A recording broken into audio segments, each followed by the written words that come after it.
নমস্কাৰ। অসম সাহিত্য সেৱা মঞ্চৰ সন্মানীয় সভাপতি মহোদয়, মুখ্য প্ৰশাসিকা পূজা প্ৰেম বৈষ্ণৱ, সন্মানীয় প্ৰকাশক মণ্ডলী ও মডাৰেটৰ মণ্ডলী, সকলোকে শুভ সন্ধিয়া জনাইছোঁ। আশা কৰোঁ পৰম পিতা পৰমেশ্বৰে আপোনালোকক সকলোকে কুশলে ৰাখিছে আৰু সদায় কুশলে ৰাখক, তাকেই কামনা কৰিছোঁ। আহকচোন, আজিৰ এই কবিতাৰ সন্ধিয়াত আমাৰ শিতান পৰিচালক আব্দুল কাদিৰ মিয়া ভাইটিৰ পৰিচালনাৰে আৰু আপোনালোকৰ উপস্থিতিত এটি কাব্যময় গধূলিৰ মাজলৈ সোমাই যাওঁ। জয়তে সকলোৰে আপোনালোকৰ সহযোগিতা কামনা কৰি মই আজিৰ এই যি চলন্ত অনুষ্ঠান, সেই চলন্ত অনুষ্ঠানৰ মাজলৈ আগবাঢ়িছোঁ। প্ৰথমেই মই এটি কবিতা পাঠ কৰিম। কবিতাটি সকলোৱে জানে, সকলোৰে প্ৰিয়, যিটো কবিতাৰে শ্ৰদ্ধাৰ প্ৰণৱ কুমাৰ বৰ্মনদেৱ জনপ্ৰিয় হৈছিল আৰু আজিও সেই জনপ্ৰিয়তাৰ শীৰ্ষত আছে। তেখেতৰ সেই কালজয়ী সৃষ্টি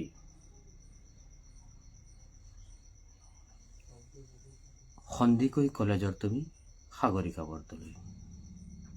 প্ৰথমে সেই কবিতাটি পাঠ কৰিব বিচাৰিছোঁ। কবিতাটি মোৰ খুবেই প্ৰিয়, খুবেই ভাল পাওঁ আৰু আজিৰ লাইভ অনুষ্ঠানটি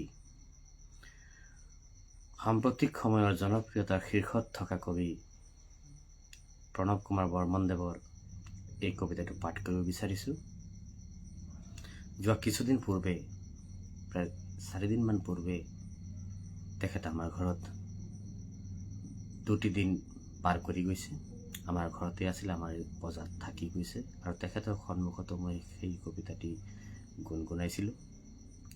আজি আকৌ সেই কবিতাটি আপোনালোকৰ উপস্থিতিত গুণগুণাবলৈ প্ৰয়াস কৰিছোঁ।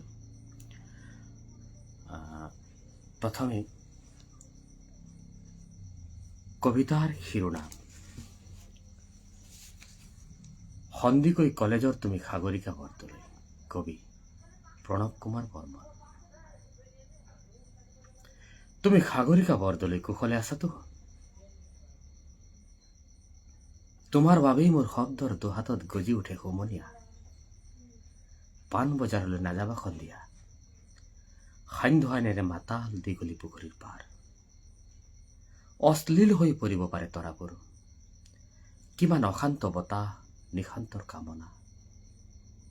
সাগৰিকা, তুমিতো জানাই মই প্ৰেমিক চৰাই। তোমাৰ অভিমানৰ পুখুৰী সিঁচি মই লৈ আহিম দৰিকণা। মোৰ একৰিয়ামত নাচিব সি, মই দৰিকণা ধৰিবলৈ বৰশী নাপাওঁ। তোমাৰ দুখৰ পোচাক ধুবলৈ মই ধুবা হওঁ। তুমি কি ভাল পোৱা গৰমত? চিত্ৰা, মেৰিণ্ডা নে পেপচি নে থামছ আপ? আমেৰিকা আমাৰ বাবে ঘৃণনীয় শব্দ। ঘোলা পানীত কলেৰা খাই যৌৱন প্ৰাপ্ত মোৰ দেশৰ অযুত শৈশৱ। তুমি কি ভাল পোৱা? মেডোনা নে মাইকেল জেকচন? মোক বধিৰ কৰি পেলোৱা সাগৰিকা, সেই চিঞৰ বুভুক্ষ মানুহৰ মই সহিব নোৱাৰো। 80ৰ দশকৰ মাজেৰে খোজকাঢ়ি অহা প্ৰতিজন মানুহক সোধা বেত্ৰাঘাতৰ সংজ্ঞা। আইসকলক সোধা কিমান বাৰ উলংঘ কৰা হৈছিল তেওঁলোকক অন্ধকাৰত। চোলাৰ জেপত যেতিয়া লৈ ফুৰো হৃদয় ৰঙী খাম, বন্ধুসকলে মোক জোকায় কিয় লৈ ফুৰা ৰেচনৰ কাৰ্ড। তেওঁলোকেতো নাজানে তাত লিখা থাকে বসন্ত আৰু প্ৰেমৰ ঠিকনা। তুমি চিচিফাছৰ সাধু শুনিছানে? স্পাৰ্টাকাছ কিদৰে মাংস খাওঁ বুলি ছাগলীৰ মূৰটো লৈ উভতে শিক্ষক বাইৰন। টিভিত মৰে খেতিয়ক কিডছ, উতনোৱা চেলি নিৰুদ্দিষ্ট হয়। মহানগৰীত মৌন বুদ্ধ, মৃত ঈশ্বৰ, ক্ৰুচবিদ্ধ যীশু। তুমি হিকমতক কেতিয়াবা হাত দুখন খুজিছানে? লৰকাক, নেৰুদাক? খাবা, খোৱা মোৰ হৃদয় ৰুচিয়াৰ ভদকা। খাই জানোচা হাঁহে খিলখিলাই তোমাৰ হৃদয়ৰ এপাহ খৰিকা যায়।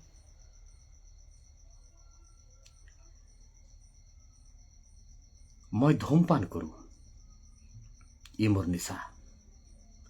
লগ পালে মোৰ দেউতাক সুধিবা, তেওঁৰ নিচা পথাৰৰ সেউজীয়া অৰণ্যৰ দুখ।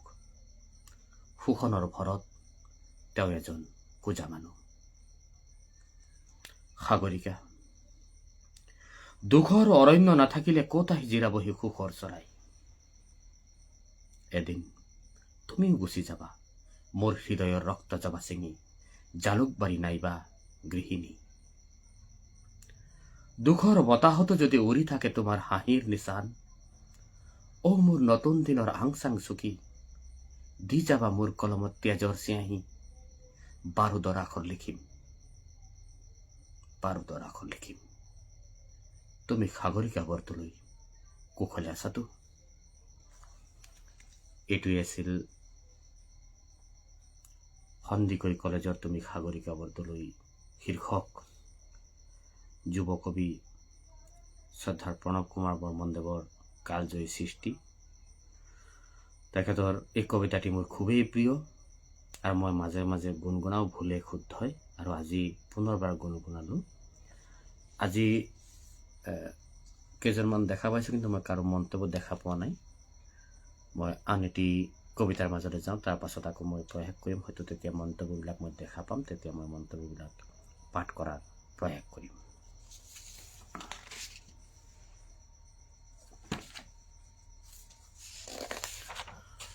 প্ৰথমটি কবিতা লৈছোঁ।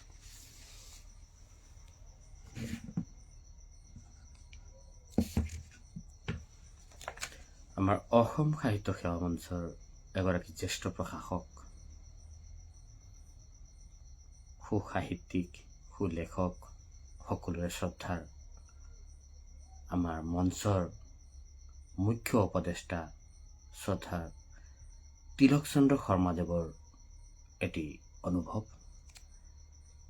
কবিতাৰ শিৰোনাম সি আজি নাই। কবি তিলকচন্দ্ৰ শৰ্মা। যোৱা ৰাতি হঠাৎ সি আহি ওলাল মোৰ ওচৰত, কোনোবা চৰকাৰী কাৰ্যালয়ৰ পেলনীয়া জাবৰৰ দমৰ মাজৰ পৰা। কোনোমতে ওলাই আহি মোৰ ওচৰত বহুত সময় ধৰি উচপিলে তাহাৰ অতীত সোঁৱৰি। খন্তেকৰ বাবে ময়ো নষ্টালজিক হৈ পৰিলোঁ। এই সময়ত পথৰ দাঁতিয়ে দাঁতিয়ে অলিয়ে গলিয়ে থিয় দি থকা সেই যে ঢোলৰ আকৃতিৰ তেজৰঙা বাকচটো দেখিবলৈ নাইকিয়া হ'ল। বহুতৰ মানস পটত অতীতৰ স্মৃতিৰ সফুৰা মাথো হৈ ৰ'ল। সৌ সিদিনালৈকে বাটৰ কাষে কাষে মাইলৰ খুঁটিৰ দৰে অতন্দ্ৰ পোহৰীৰ বেশেৰে দিন ৰাতি একাকাৰ কৰি থিয় দি থকা ৰঙা বাকচটো দেখোন নিৰুদ্দেশ হ'ল। ভগা চিগা সামগ্ৰীৰ কোনোবা গুদামত পৰি ৰ'ল, নে কোনোবা সংগ্ৰহালয়ৰ সুৰক্ষিত আহিলা হ'ল। তোমাৰ, মোৰ, তেওঁৰ, আমাৰ সকলোৰে নিজৰ আপোনজনলৈ পঠোৱা বুকুৰ বতৰাবোৰ লিখা সেই তোলাপাতৰ টুকুৰাকেইটা বুকুত খাবতি নীৰৱে উৰে নিশা কেতিয়াবা ২-৩ দিনলৈ নিজে স্থিতপ্ৰজ্ঞ হৈ সুৰক্ষিত কৰি ৰাখিছিল সি। ৰ'দ, বতাহ, বৰষুণ, ভূমিকম্প একোৱেই টলাব নোৱাৰে তাক। আগ্নেয়াস্ত্ৰ হাতত লৈ সীমান্তত থিয় দি থকা সেই অতন্দ্ৰ পোহৰীৰ দৰে অটল হৈ সুৰক্ষা দিছিল আমাৰ মনৰ সেই কোমল অনুভূতিবোৰ। তাৰ পেটত বগা আখৰেৰে লিখি থোৱা সময়মতে আহি খাকী পোছাকধাৰী সেই বিশেষ ব্যক্তিজনে চাইকেলৰ টিলিঙা কোবাই আহি তাৰ পেটটো খুলি সামগ্ৰীখিনি উলিয়াই খাকী ৰঙৰ মোনাখনত নভৰোৱালৈকে সি যেন শান্তি নাপায়। কিমান যে বিশ্বস্ত, কিমান আপোন আছিল সি। সময়ৰ বতাহে কোবাই তাক আজি বিধ্বস্ত কৰিলে। সেয়ে আজি সকলোৰে অৱহেলাৰ পাত্ৰ হৈ জাবৰৰ দমৰ মাজত পৰি নীৰৱে চকু লুটুকিছে। ৰঙাৰ ওপৰত বগা আখৰেৰে লেটাৰ বক্স লিখা থকা সেই ৰঙা বাকচটো আজি নাই। সি আজি নাই। কবিতাৰ স্ৰষ্টা শ্ৰদ্ধাৰ তিলকচন্দ্ৰ শৰ্মাদেৱে অতীত সুঁৱৰি যি কাব্যিকতা আমাৰ মাজত দাঙি ধৰিলে, সেয়া সঁচাকৈয়ে অতুলনীয়। তেখেতৰ কাব্যিক প্ৰতিভা আৰু শব্দৰ যি ব্যৱহাৰ, শব্দৰ যি চয়ন খুবেই উন্নত মানৰ। তেখেতৰ কবিতা বিশ্লেষণ কৰাৰ দৃষ্টতা মই কৰা নাই, কিন্তু এটা কথা ঠিক যে তেখেতৰ যি কবিতাৰ যি ভাষা, সেই ভাষা কিন্তু খুব উন্নত মানৰ। আৰু কবিতাৰ যি মূল ভাৱ আমি ইতিমধ্যে বুজিবই পাৰিছোঁ যে আমাৰ সাম্প্ৰতিক সময়ত আধুনিকতাৰ দৌৰত বা বিজ্ঞানৰ বহুল প্ৰচাৰ প্ৰসাৰৰ বাবদ আমি খুব দ্ৰুতগতিত কিছুমান বস্তু পাহৰণিৰ গৰ্ভত বা বিস্মৃতিৰ গৰ্ভত আমি হেৰুৱাই পেলোৱাৰ দৰে হৈছে। ঠিক তেনেকৈ কবিয়ে আমাৰ যি পোষ্ট বাকচ বা লেটাৰ বক্স বা মেইল বক্স, সেই মেইল বক্স আজিকালি নতুন প্ৰজন্মৰ বাবে এক দুষ্প্ৰাপ্য বস্তু যেনে হৈ পৰিছে। এটা সময়ত কবিয়ে উল্লেখ কৰা ধৰণেই সেই পোষ্ট বক্সৰ মাজত কিমানৰ যে আশা, উদ্দীপনা, আনকি টকা পইচাৰ লেনদেনো তাৰ জৰিয়তে হৈছিল। যান্ত্ৰিকতাৰ যুগত আজি যেন সেয়া বহুত পিছ পৰি ৰ'ল। সি যি কি নহওক, আজিৰ এই সন্ধিয়াটিত তেখেতৰ এটি বলিষ্ঠ কবিতা পাঠ কৰাৰ সুযোগকণ পাই সঁচাকৈ বৰ ভাল লাগিল। আমি দুটামান মন্তব্যৰ ফালে যাওঁ। মন্তব্য দুই এটা মই দেখা পাইছোঁ, মই চেষ্টা কৰিম দুই এটা মন্তব্য পাঠ কৰিবলৈ।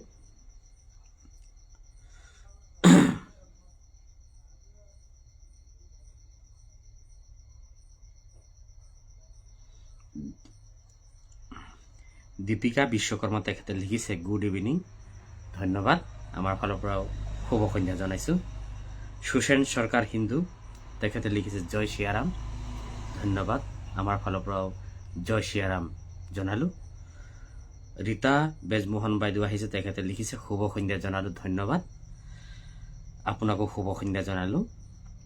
আব্দুল কাদের মিয়া, আমাৰ আজিৰ এই লাইভ অনুষ্ঠানটিৰ পৰিচালক, তেখেতে লিখিছে, শুভ সন্ধ্যা জনালোঁ, ধন্যবাদ। তোমালৈও মোৰ ফালৰ পৰা আন্তৰিক ধন্যবাদ জ্ঞাপন কৰিছোঁ। পুলিন দত্ত তেখেত লখিমপুৰৰ পৰা লাইভ চাই আছে, তেখেতেও খুব ভাল পাঠক, ধুনীয়া আবৃত্তি কৰি সকলোকে মোহাচন্ন কৰি ৰাখিছে। তেখেতে শুভ সন্ধ্যা সতীৰ্থ লিখিছে, আমাৰ ফালৰ পৰা আপোনাক শুভ সন্ধ্যা জনালোঁ।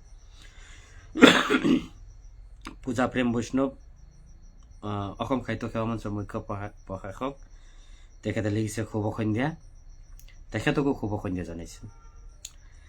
চিন্তামণি কলিতা তেখেত আহিছে, তেখেতে লিখিছে, শুভ সন্ধ্যা জনালোঁ, ধন্যবাদ বন্ধু। আপোনাকো অসম সাহিত্য সেৱা মঞ্চৰ এই কবিতাৰ সন্ধিয়াৰ মাধ্যমেদি আপোনাকো হৃদয়ৰ পৰা শুভ সন্ধ্যা জনাইছোঁ। তিলকচন্দ্ৰ শৰ্মাদেৱ তেখেত অসম সাহিত্য সেৱা মঞ্চৰ মুখ্য উপদেষ্টা তথা আমাৰ পৰামৰ্শদাতা। সকলো সময়তে আমি তেখেতৰ লগত দিহা পৰামৰ্শ কৰি আমি আমাৰ মঞ্চৰ কাম কাজখিনি আগবঢ়াই নিয়াত তেখেতে আমাক সহযোগিতা দিহা পৰামৰ্শ দি আহিছে। তেখেতে লিখিছে, শুভ সন্ধ্যা জনাইছোঁ সকলো সতীৰ্থকে, ধন্যবাদ। তেখেতে আমাৰ অসম সাহিত্য সেৱা মঞ্চৰ আজিৰ এই কবিতাৰ পাঠৰ যি অনুষ্ঠান, এই অনুষ্ঠানত উপস্থিত থকা সকলোকে শুভ সন্ধ্যা জনাইছে। তেখেতৰ হৈ ময়ো আপোনালোকক শুভ সন্ধ্যা জনাইছোঁ। সমীৰণ ডেকা তেখেতে লিখিছে সকলো সতীৰ্থক নমস্কাৰ লগতে শুভ সন্ধিয়া জনালো ধন্যবাদ। বিজুলী তালুকদাৰ তেখেতে আহিছে। ৰত্না চৌধুৰীৰ বাইদেউ তেখেতে লিখিছে শুভ সন্ধিয়া জনালো ধন্যবাদ বাইদেউ। আজি আপুনি ঘৰত নাই, খুব সম্ভৱতঃ আজি আপুনি লখিমপুৰত আছে, তাৰ পৰা আপুনি লাইভ উপভোগ কৰিছে, ধন্যবাদ। আপোনাকো শুভ সন্ধিয়া জনাইছোঁ। তিলক চন্দ্ৰ শৰ্মা ককাইদেৱে লিখিছে সুকবি প্ৰণৱ কুমাৰ বৰ্মনদেৱৰ যুগজয়ী কবিতাৰ মনোৰম পাঠ আপলোড হলো, অভিনন্দন। ধন্যবাদ ককাইদেউ, আপোনাৰ সুন্দৰ মন্তব্যটি পাই সঁচাকৈয়ে বৰ উৎফুল্লিত হলো। সমীৰণ ডেকা তেখেতে লিখিছে সুন্দৰ আবৃত্তি, ধন্যবাদ। পূজা প্ৰেম বৈষ্ণৱে কিবা আহ্বান জনাইছে। অসম সাহিত্য সেৱা মঞ্চৰ চলন্ত কবিতাৰ সন্ধিয়া অনুষ্ঠানত উপস্থিত প্ৰতিগৰাকী প্ৰিয় সতীৰ্থকে আন্তৰিকতাৰে স্বাগতম জনালো। অনুষ্ঠানটিৰ শেষলৈকে উপস্থিত থাকি আপোনালোকৰ সুন্দৰ সুন্দৰ মন্তব্যৰে আজিৰ মঞ্চৰ মজিয়া জীপালময় কৰি তুলিব বুলি আশা কৰিলোঁ, ধন্যবাদ। মই তাকেই আশা কৰোঁ। আপোনালোকে আৰম্ভণিৰ পৰা আছেই আৰু শেষলৈকে উপস্থিত থাকি আজিৰ এই কবিতা পাঠৰ যি অনুষ্ঠান, এই অনুষ্ঠানটি সাফল্যমণ্ডিত বা জীপালময় কৰি তুলিব বুলি আশা কৰিছোঁ। উৰ্বশী মৰাণ ভণ্টিয়ে লিখিছে শুভ সন্ধিয়া জনালো ভণ্টি। সুশেন চৰকাৰ হিন্দু তেখেতে লিখিছে অতি সুন্দৰ, ধন্যবাদ। আপোনাৰ সুন্দৰ মন্তব্যটি পাই সঁচাকৈ বৰ ভাল লাগিল। বিজু বৈদ্য তেখেতে লিখিছে শুভ সন্ধিয়া জনালো, ধন্যবাদ। আপোনাকো শুভ সন্ধিয়া জনালো। আপোনাৰ এটি কবিতা আমি পাইছোঁ, খন্তেক পিছতে আমি কবিতাটি পাঠ কৰিম। অনন্ত মালিয়া তেখেতে লিখিছে শুভ সন্ধিয়া জনালো, ধন্যবাদ। তিলক চন্দ্ৰ শৰ্মাদেৱে লিখিছে নেটৱৰ্কে অসুবিধা দিছে, সকলোকে শুভ সন্ধিয়াৰ প্ৰণাম যাচিছোঁ। হয় ককাইদেউ, এই সময়টোত কিছু নেটৱৰ্কে কিছু যান্ত্ৰিক অসুবিধা দিয়ে, হ'লেও আপুনি যে আছে সেয়াই আমাৰ কাৰণে বহুত। আপুনি আমাক লাইভত থাকি যিখিনি পাৰে উৎসাহ উদ্দীপনা জগাব বুলি আমি আশা ৰাখিছোঁ। শহীদুৰ ৰহমান ছাৰ তেখেতে লিখিছে শুভ সন্ধিয়া ছাৰ, ধন্যবাদ ছাৰ, আপোনাকো শুভ সন্ধিয়া জনালো। বৰষা তেখেতে লিখিছে শুভ সন্ধিয়া দাদা, ধন্যবাদ ভণ্টি, তোমাকো শুভ সন্ধিয়া জনাইছোঁ। হীৰেণ বৰ্মন তেখেতে লিখিছে শুভ সন্ধিয়া জনালো, ধন্যবাদ, আপোনাকো শুভ সন্ধিয়া জনাইছোঁ। ললিত দৈমাৰী শুভ সন্ধিয়া জনালো আপোনাক ছাৰ, ধন্যবাদ, আপোনাকো শুভ সন্ধিয়া জনালো। পৰি গগৈ লিখিছে শুভ সন্ধিয়া জনালো পিতাই, ধন্যবাদ আই, তোলৈও শুভ সন্ধিয়া জনাইছোঁ। আব্দুল কাদের মিয়া ভাইটিয়ে লিখিছে শ্ৰদ্ধা তিলক চন্দ্ৰ শৰ্মা ছাৰৰ সুন্দৰ অনুভৱ হয়, তেখেতৰ সি আজি নাই শীৰ্ষক কবিতাটি খুবেই অৰ্থবহ আৰু এটি সাৰ্থক কবিতা বুলি ক'ব পাৰি। ধ্ৰুৱ শইকীয়া তেখেতে লিখিছে শুভ সন্ধিয়া জনাইছোঁ, ধন্যবাদ, আপোনাকো শুভ সন্ধিয়া জনাইছোঁ। গায়ত্ৰী দেৱী ভণ্টি আহিছে শুভ সন্ধিয়া জনাইছোঁ, ধন্যবাদ ভণ্টি, তোমাকো শুভ সন্ধিয়া জনাইছোঁ। বিজুলী তালুকদাৰ বাইদেউ আহিছে, তেখেতে লিখিছে শুভ সন্ধ্যা জনালো। কালজয়ী কবিতাটিৰ সুন্দৰ আবৃত্তি, শ্ৰদ্ধা প্ৰণৱ কুমাৰ বৰ্মনদেৱৰ কবিতাটো সঁচাকৈয়ে সুন্দৰ। কবিগৰাকীলৈ আন্তৰিকতাৰে ধন্যবাদ জ্ঞাপন কৰিলোঁ। আপোনাৰ সুন্দৰ আবৃত্তিয়ে আৰু সুন্দৰতম কৰিলে। দ্বিতীয়টো কবিতা আমাৰ শ্ৰদ্ধা তিলক শৰ্মাদেৱ ডাঙৰীয়াৰ কবিতাটিয়ে অন্তৰ চুই গ'ল, আবৃত্তিও সুন্দৰ। সঁচাকৈ আপুনি এই মন্তব্যত বহুকেইটা কথাই ক'লে, আটাইবোৰ কথাই আমাক উৎসাহিত কৰিছে। আৰু প্ৰণৱ কুমাৰ বৰ্মনদেৱৰ কবিতাটো সঁচাকৈ কোনো কবিতাৰ লগত তুলনা নহয়। সেয়া যুগজয়ী কালজয়ী, যি ক'লক সেয়া কম হ'ব। আৰু আমাৰ অসম সাহিত্য সেৱা মঞ্চৰ মুখ্য উপদেষ্টা শ্ৰদ্ধা তিলক চন্দ্ৰ শৰ্মা ককাইদেউৰ যি সি আজি নাই শীৰ্ষক কবিতাটিও সঁচাকৈ এটি সাৰ্থক কবিতা। আপুনি দুয়োটাৰে প্ৰশংসা কৰিছে আৰু আবৃত্তিৰ প্ৰশংসা কৰিছে, বহুত বহুত ধন্যবাদ জনালোঁ আপোনাক। তিলক চন্দ্ৰ শৰ্মা ককাইদেউ লিখিছে মোৰ অনুভৱখিনিৰ লগত একাত্ম হৈ আপুনি সুন্দৰকৈ পাঠ কৰি আনন্দিত কৰিলে, মোৰ আন্তৰিক ধন্যবাদ জ্ঞাপন কৰিছোঁ। ধন্যবাদ ককাইদেউ, আপোনাৰ এই সন্তুষ্টিপূৰ্ণ মন্তব্যটি পাই মই কিমান যে উৎসাহিত হৈছোঁ, মই প্ৰকাশ কৰিবলৈ ভাষাৰ শব্দৰ অভাৱ অনুভৱ কৰিছোঁ। হীৰেণ বৰ্মনদেৱে লিখিছে, বৰ সুন্দৰ বৰ্ণনাৰে প্ৰকাশ কৰা ডাক বাকচটোৰ স্মৃতি শ্ৰদ্ধা তিলক চন্দ্ৰ শৰ্মাদেৱৰ কবিতা হয়। খুব এটি সুন্দৰ কবিতা। জেউতি দাস, শুভ সন্ধিয়া জনালো দাদা। ধন্যবাদ ভণ্টি, বহুত দিনৰ পাছত তোমাক দেখা পাইছো, ভাল লাগিল। আশা কৰিম অনুষ্ঠানৰ শেষলৈকে উপস্থিত থাকি আজিৰ এই সন্ধিয়াৰ যি কবিতা পাঠ তুমি উপভোগ কৰি আৰু তোমাৰ সুন্দৰ সুন্দৰ মন্তব্যৰে আমাক উৎসাহিত কৰি আমাৰ মঞ্চৰ মজিয়া জীপালময় কৰিবা বুলি আশা ৰাখিছো। মালা গগৈ তেখেতে আহিছে। মালা গগৈ তেখেতে লিখিছে, শুভ সন্ধ্যা জনালো। ধন্যবাদ, আপোনাকো শুভ সন্ধ্যা জনাইছো। বীৰেন চন্দ্ৰ হাজৰিকা ছাৰ, তেখেত কলিয়াবৰৰ পৰা লাইভত সংযুক্ত হৈছে। শুভ সন্ধ্যা জনাইছো আপোনালৈও। অকণমান পলমকৈ হলেও মৰমৰ পূজা আৰু পূজাৰ পৰা লিংকত কবিতা পাঠ অনুষ্ঠানত শুনিছো। পাঠৰ লগে লগে বিশ্লেষণ সূচক মন্তব্য দি শ্ৰদ্ধাৰ প্ৰেম বৈষ্ণৱ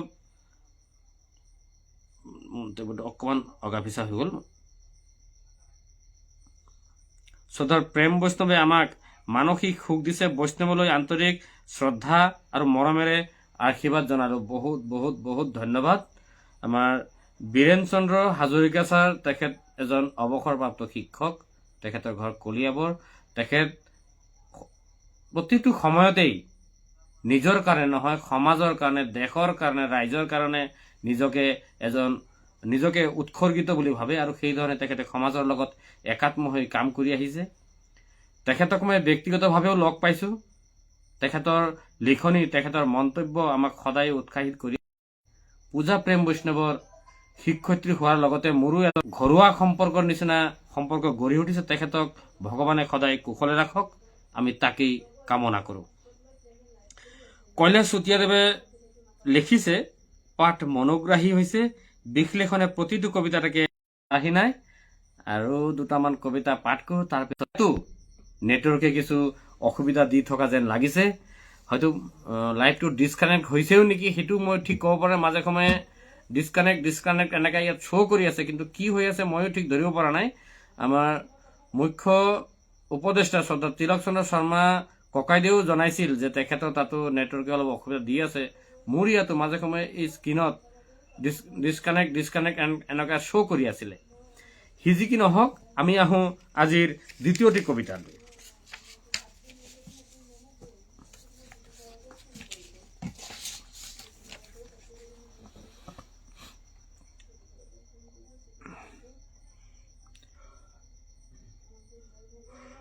কবিতাৰ শিৰোনাম, কোন তোমাৰ সপোন কুঁৱৰী। কবি স্বৰ্ণলতা পাঠক। তেখেতে যোৰহাটৰ পৰা আমালৈ লিখি পঠিয়াইছে, কোন তোমাৰ সপোনৰ কুঁৱৰী। আহকচোন কবিতাটি পাঠ কৰো। কোন তোমাৰ সপোনৰ কুঁৱৰী। কবি স্বৰ্ণলতা পাঠক।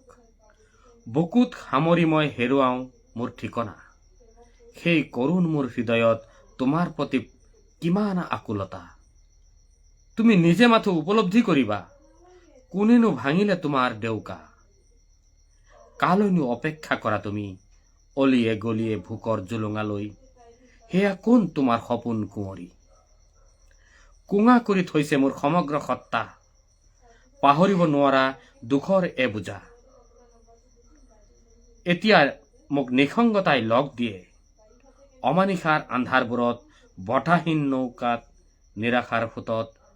তোমাৰ স্মৃতিক লৈ আগুৱাই যাওঁ, পাৰ ভঙা সপোনবোৰ বুকুত খাবতি। খুব এটি হৃদয়স্পৰ্শী অনুভৱ। আমাৰ অসম সাহিত্য সেৱা মঞ্চৰ এগৰাকী সক্ৰিয় মডাৰেটৰ স্বৰ্ণলতা পাঠক ডাঙৰীয়া। স্বৰ্ণলতা পাঠক ডাঙৰীয়ানীৰ কোন তোমাৰ সপোন কুঁৱৰী শীৰ্ষক অনুভৱটি পাঠ কৰি সঁচাকৈয়ে বৰ ভাল লাগিল। বিশ্লেষণৰ দিশে আগবাঢ়িব বিচৰা নাই, যথেষ্ট কবিতা আছে। খুব সোনকালে খৰকৈ পাঠ কৰাৰ প্ৰয়াস কৰিম, অপৰাধ মাৰ্জনা কৰিব।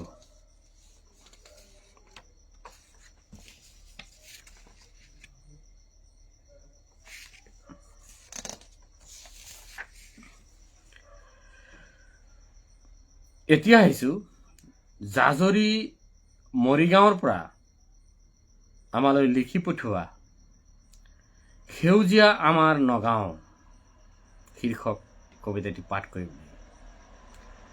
কবিতাটি লিখি পঠিয়াইছে প্ৰবীণ ৰাজবংশীদেৱে। কবিতাৰ শিৰোনাম সেউজীয়া আমাৰ নগাঁও। সাঁচি ৰাখিছো স্মৃতিৰ বাবে সেউজীয়া নগাঁও।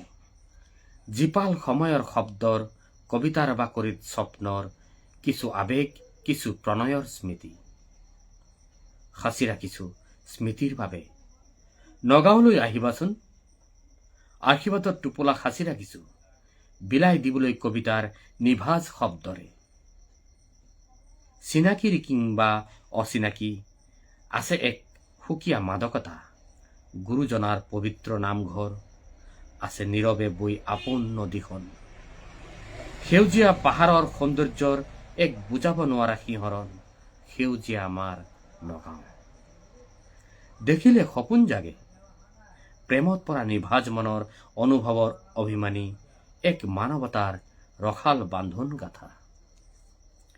য'ত বিচাৰি পাওঁ সঁচা মানৱতাৰ মানৱীয় সতেজ জোনাকী দেশৰ শব্দৰ মাদকতা, মায়াৰ বান্ধোন। সেউজীয়া আমাৰ নগাঁও, সেউজীয়া আমাৰ নগাঁও।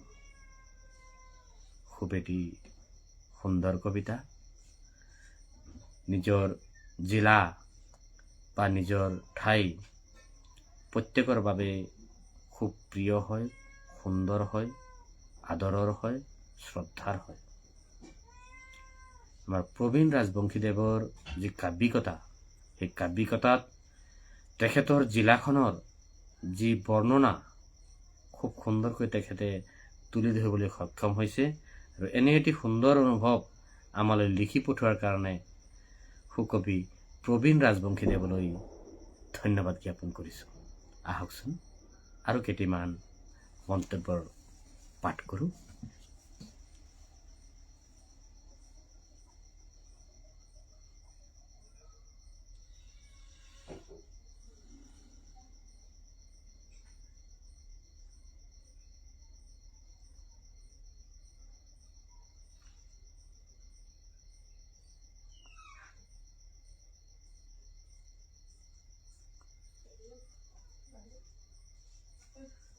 মন্তব্যবোৰ দেখা পোৱা নাই। সেই আগৰ মন্তব্যবোৰে ঘূৰি আছে আৰু নতুন মন্তব্য মই দেখা পোৱা নাই।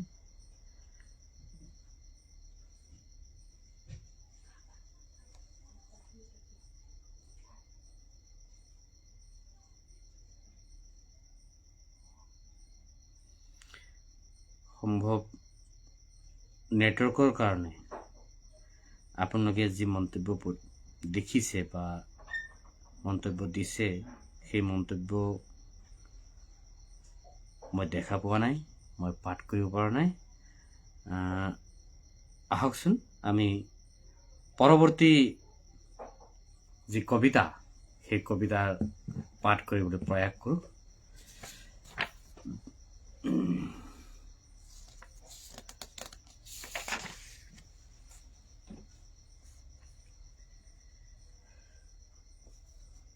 আজিৰ চতুৰ্থ কবিতা লিখি পঠিয়াইছে শিৱসাগৰৰ পৰা আমাৰ অসম সাহিত্য সেৱা মঞ্চৰ সক্ৰিয় প্ৰশাসক শ্ৰদ্ধেয়া নিজৰা গগৈ বাইদেৱে। কবিতাৰ শিৰোনাম বাগদেৱী বীণাপাণি। কবিতাটি পাঠ কৰাৰ পূৰ্বে মই অকণমান পানী খাই ল'ব বিচাৰিছোঁ। কুহুমীয়া গৰম পানী, ডিঙিটো অকণমান খেচ খেচ কৰি আছে যোৱা কেইদিনমান ধৰি। অকণমান পানী খাই ল'ব বিচাৰিছোঁ।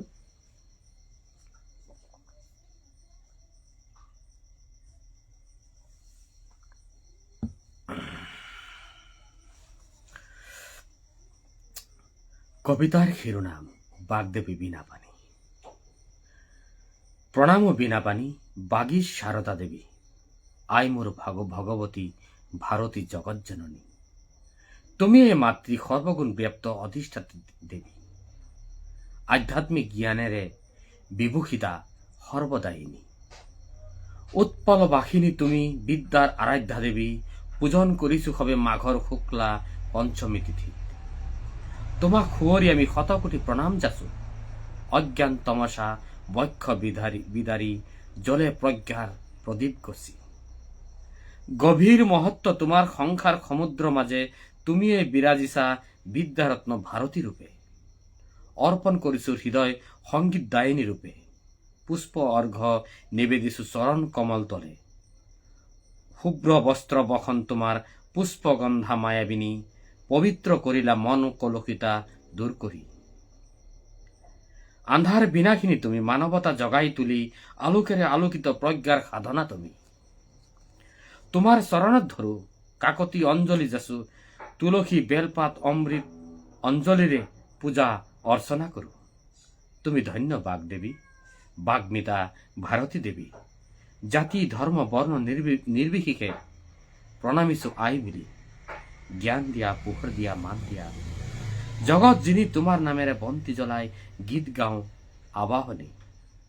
তোমাৰ কৰুণা আমাৰ কাম্য, আমাৰ কণ্ঠত থিত দিয়া পল্লবিত কৰা আশাবোৰ, আশাৰ আমাৰ দিয়া আশিস শিৰ তুলি। খুব এটি আধ্যাত্মিক দিশৰ কবিতা। কবি নিজৰা গগৈ বাইদেৱে আমাক লিখি পঠিয়াইছিল। কবিতাটি লিখিছিল সম্ভৱতঃ যোৱাকালি। আৰু আমি সকলোৱে জানো যে সনাতনী ধৰ্মত বা সনাতনী ব্যৱস্থাত সৰস্বতী আইক আমাৰ বিদ্যাৰ অধিষ্ঠাত্ৰী দেৱী বুলি গণ্য কৰা হয়। আৰু শুক্লা পঞ্চমী তিথিত প্ৰতি বছৰে এই সৰস্বতী পূজা মানুহৰ ঘৰতে হওক, বিদ্যালয়তে হওক, অফিচতে হওক, এই সৰস্বতী পূজা অতি নিষ্ঠা আৰু সততাৰে পালন কৰি আহিছে। আমাৰ বিশ্বাস, আমি সৰস্বতী দেৱীক যদি সন্তুষ্ট কৰিব পাৰোঁ, আমাৰ শিক্ষা দীক্ষা জ্ঞান সকলো ফালৰ পৰা আমি আগবাঢ়ি যাব পাৰিম। আৰু সেই বিশ্বাসে খাৰুগত কৰি যুগ যুগ ধৰি আমি সৰস্বতী আইক পূজা কৰি আহিছোঁ। আৰু আমাৰ নিজৰা গগৈ বাইদেৱে সেই পূজাৰ যি পদ্ধতি, পূজাৰ যি পৰম্পৰা, সেই কথাখিনি তেখেতৰ কলমেৰে, তেখেতৰ কাব্যিক সত্তাৰে বৰ সুন্দৰকৈ দাঙি ধৰিছে। দীঘলীয়াকৈ বিশ্লেষণ কৰিবলৈ নাযাওঁ, সময় খুব কম। আমি নিজৰা গগৈ বাইদেউক আন্তৰিক ধন্যবাদ জ্ঞাপন কৰিছোঁ। আৰু এটি কবিতাৰ মাজলৈ যাওঁ। কবিতাৰ শিৰোনাম নৈপৰীয়াৰ জীৱন গাথা। লিখিছে বিশ্বনাথ হেলেমৰ পৰা কংকনা মহন্ত। কংকনা মহন্ত অসম সাহিত্য সেৱা মঞ্চৰ এগৰাকী সক্ৰিয় মডাৰেটৰ। খুব সুন্দৰ আবৃত্তি কৰে। তেখেতৰ এগৰাকী কণ্ঠশিল্পীও হয়। আমাৰ স্থানীয় যিবোৰ অনুষ্ঠান হয়, প্ৰায়বোৰ অনুষ্ঠানতেই তেখেতে কবিতা আবৃত্তি হওক বা গীতেই হওক, তেখেতে পৰিৱেশন কৰি তেখেতে ৰাইজৰ হাত চাপৰি বুটলিবলৈ সক্ষম হয়। তেখেতৰ এই শিল্পী সত্তাক আমি আজি এই কবিতাৰ যি অনুষ্ঠান, এই অনুষ্ঠানৰ পৰা শ্ৰদ্ধা জনাইছোঁ। আমি সেই কথাখিনি তেখেতৰ অনুভৱটি পাঠ কৰাৰ আগত আৰু এটি দুখজনক বাৰ্তা আপোনালোকক আমি দিব বিচাৰিছোঁ। আমাৰ অসম সাহিত্য সেৱা মঞ্চৰ এগৰাকী সক্ৰিয় কাৰ্যকৰ্তা, মডাৰেটৰ, যোৰহাটৰ শ্ৰদ্ধেয়া গীতা বৰা বাইদেউ। তেখেতৰ বৰপুত্ৰ শ্ৰীমান অংকুৰ অংকুৰজ্যোতি বৰা যোৱা 20 তাৰিখে চিকিৎসাৰত অৱস্থাতেই তেখেতৰ মৃত্যু হৈছিল।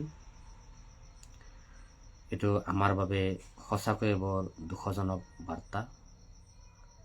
মাত্ৰ 32 বছৰ বয়সত আমাৰ মাজৰ পৰা তেখেতক ভগৱানে কাঢ়ি লৈ গ'ল। ই বৰ সঁচাকৈয়ে দুখদায়ক। এনে মৃত্যু কেতিয়াও কাম্য নহয়। আমি কেতিয়াও এনে মৃত্যু কামনা নকৰোঁ। তেখেতৰ এই অকাল বিয়োগ আমি তেখেতৰ এই অকাল বিয়োগত আমি বৰ মানসিকভাৱে আঘাত পাইছোঁ। তেখেত সামাজিক অনুষ্ঠান প্ৰতিষ্ঠানৰ লগত ওতঃপ্ৰোতভাৱে জড়িত আছিল। সকলোৰে লগত মিলিব পৰা, সকলোকে আপোন ভাবিব পৰা এটি সৰল মনৰ তৰুণ আছিল। তেখেতে খুব সুন্দৰকৈ অনুষ্ঠানে প্ৰতিষ্ঠানে গীটাৰ বজাই সেই গীটাৰৰ ঝংকাৰেৰে সকলোকে মোহিত কৰিছিল।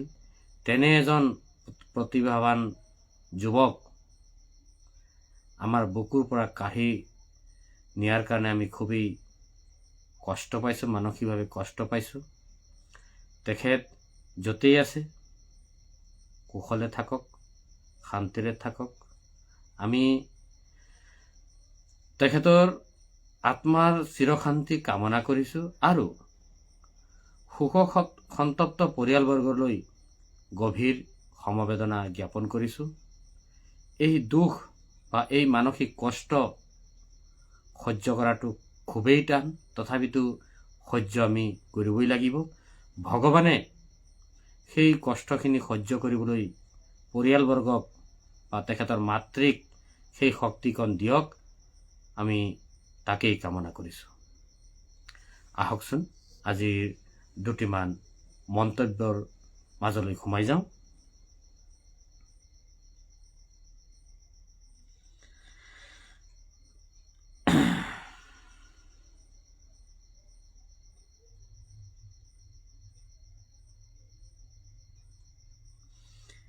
বিজু বৈদ্য তেখেতে লিখিছে, আপোনাৰ কণ্ঠত আজি আটাইকেইটা কবিতা বৰ ভাল লাগিছে।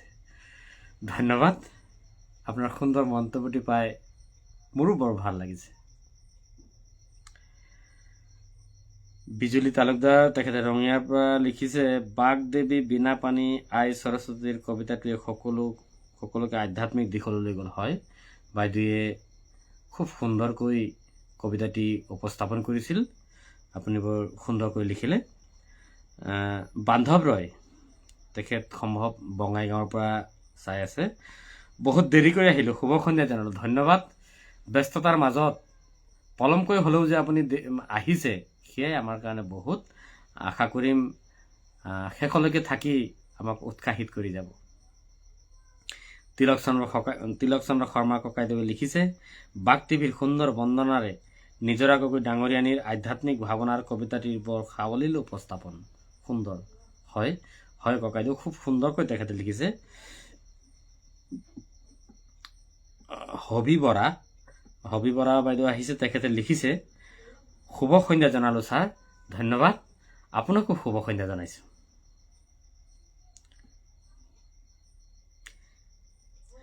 বিজুলী তালুকদাৰ ডাঙৰীয়ানী লিখিছে, শোক সন্তপ্ত পৰিয়ালবৰ্গলৈ গভীৰ শোক প্ৰকাশ কৰি বিধে আত্মাৰ চিৰ শান্তি কামনা কৰিলোঁ। হয়, আমি তাৰ বাহিৰে আৰু আমাৰ বিকল্প একো নাই।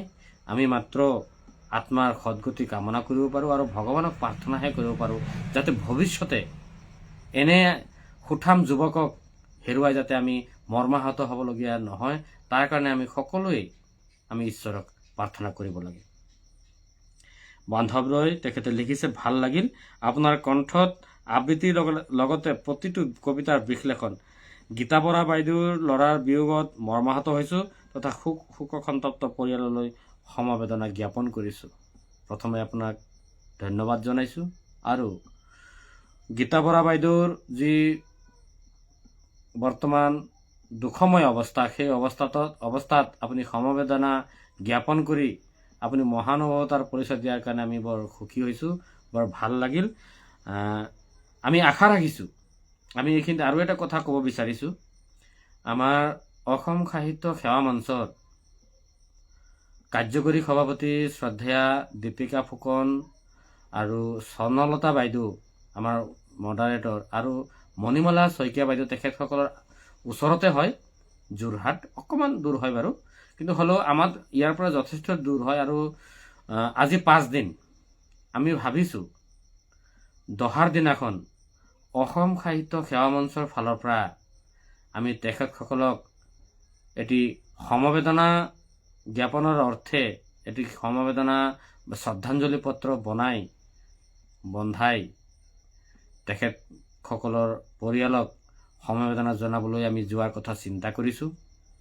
আৰু সেই চিন্তা কেনে হয় নাজানো, মোৰ বোধেৰে মানুহৰ বিয়া সভাত যোৱাতকৈ, মাত লগাবলৈ যোৱাতকৈ অন্ততঃ মানুহৰ যেতিয়া কোনোবা অকাল বিয়োগ হয় বা কোনোবা হেৰাই যায়, সেই সময়তহে আমি আচলতে যদি তেওঁলোকৰ সেই বিপদৰ সময়ত যদি আমি গৈ পেলাই অকণমান সান্তনা দিব পাৰোঁ, তাতকৈ হয়তো ডাঙৰ কাম একো হ'ব নোৱাৰে।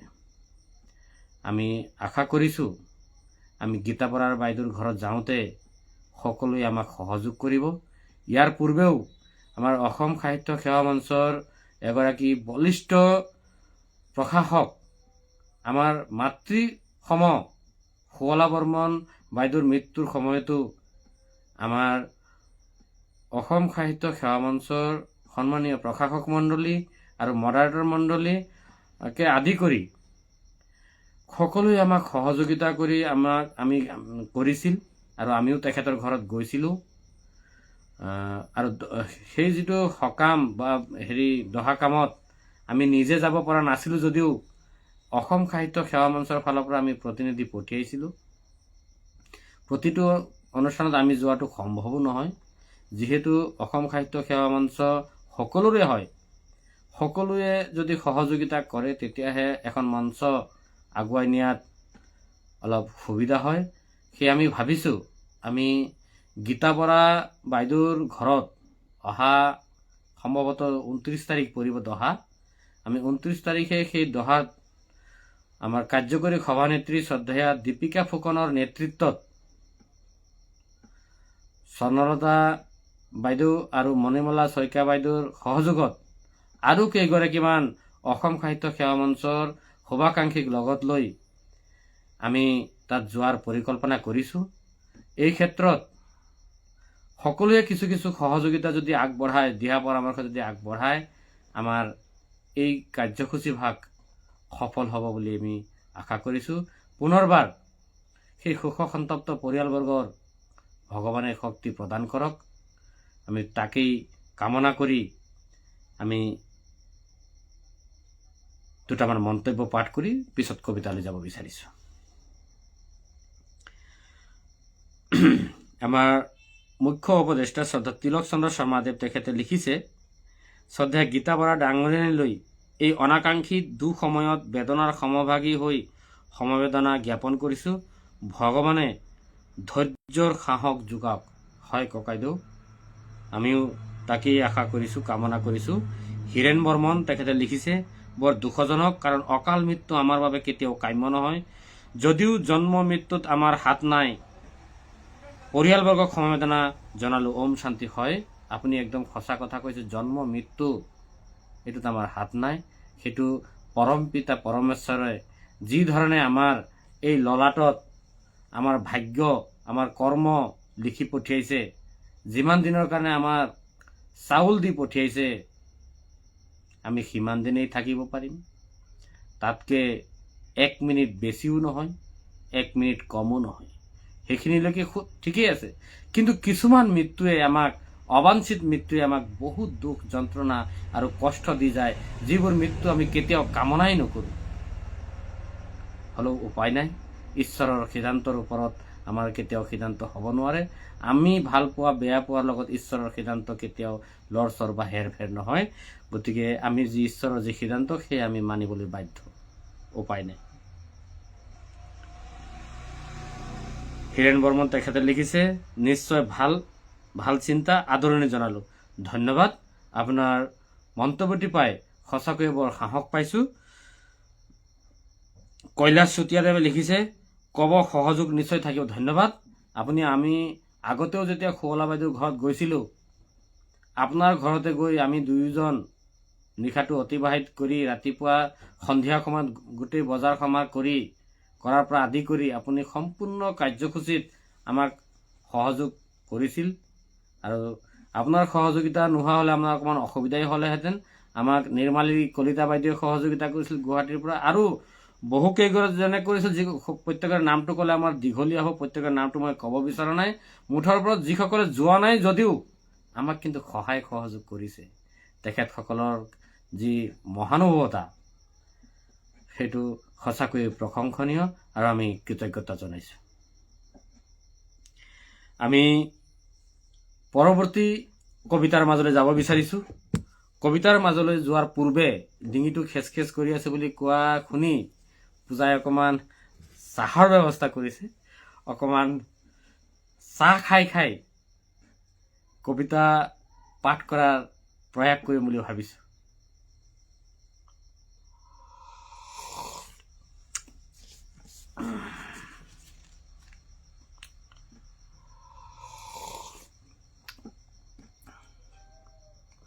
আমি কবিতা লৈছিলোঁ নৈপৰীয়াৰ জীৱন গাথা, কবি কংকনা মহন্ত। তেখেতৰ বিষয়ে মই কৈছিলোঁ। তেখেতৰ চমু পৰিচয় মই দাঙি ধৰিছিলোঁ। তেখেতৰ ঘৰ বিশ্বনাথৰ মেচামাৰীত, অৰ্থাৎ মোৰ ঘৰৰ পৰা বৰ বেছি এটা দূৰত নহয়, খুব ওচৰতেই, 15 মিনিটৰ বাট। আমাৰ প্ৰায় দেখা সাক্ষাৎ হৈ থাকে। কবিতাৰ শিৰোনাম নৈপৰীয়াৰ জীৱন গাথা। নৈখন এতিয়াও আছে। নৈখন স্পৰ্শ কৰাৰ সেই দিনো ভালকৈ মনত আছে। সেই যে শৈশৱত এদিন হাঁহিৰ খিলখিলনিবোৰ আমাৰ নৈখনত প্ৰতিধ্বনিত হৈছিল। দেউতাই সাঁতোৰা দেখি ভয়ত কম্পমান হৈছিলোঁ। কিজানিবা দেউতা নদীখনত হেৰাই যাব বুলি চিঞৰি উঠিছিলোঁ। কিন্তু দেউতাৰ তেজাল শৰীৰক নৈখনে একো কৰিব পৰা নাছিল। হাঁহি মাৰি আমাৰ আগত বীৰত্বৰে নদীখনৰ পৰা ওলাই আহিছিল। হয়তো এই নদীখনেই দেউতাক শৈশৱৰ স্মৃতি সোঁৱৰাই দিছিল। দেউতাৰ শৈশৱৰ ভৰিৰ খোজো হয়তো নদীখনতেই যা গৈছিল। সেই নদীখন দেউতাৰ বৰ আপোন আছিল। ব্যস্ত জীৱনৰ পৰা নৈখনৰ ওচৰলৈ মন গলেই ঢপলিয়াই গৈছিল। নিজকে হয়তো তাত খন্তেকৰ বাবে বিচাৰি পাইছিল। নদীখন দেখিলেই সেয়ে হয়তো দেউতা চঞ্চল হৈ পৰিছিল। এতিয়া দেউতা নাই।